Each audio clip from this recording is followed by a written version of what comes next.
Kamakhyanagar college रे दुई छात्र मध्य घमाघट लड़ई जड़े छात्र गुरुतर। ढेंकानाल जिला कामाख्यानगर कॉलेज रे दुई छात्र मध्य घमाघट लड़ई संघर्ष जड़े छात्र गुरुतर होती। गुरुतर छात्र जनक कामाख्यानगर कॉलेज युक्त 2 द्वितीय वर्ष छात्र होता सूचना। ताको गुरुतर अवस्था प्रथमे कामाख्यानगर मेडिकल और पर कटक बड़ मेडिकल को स्थानांतरित कर खबर पाई कामाख्यानगर पुलिस कॉलेज रे पहुंची आकरण करथिला छात्र को अटक रखी तदंत आरंभ करछि। तेबे सामान्य बचसा को नहीं उभयक मध्य गंडगोल होइथिबा जଣା पड़िछि।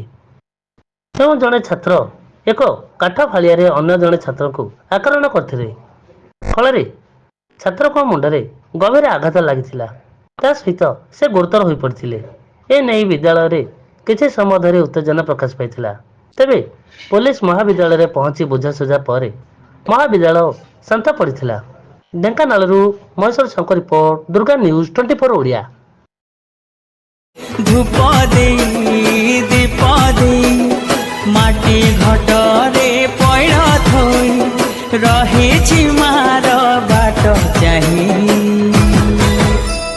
जय जय दुर्गा माँ जय जय दुर्गा माँ जय जय दुर्गा माँ जय जय माँ जय जय दुर्गा माँ जय जय दुर्गा माँ जय जय दुर्गा माँ जय जय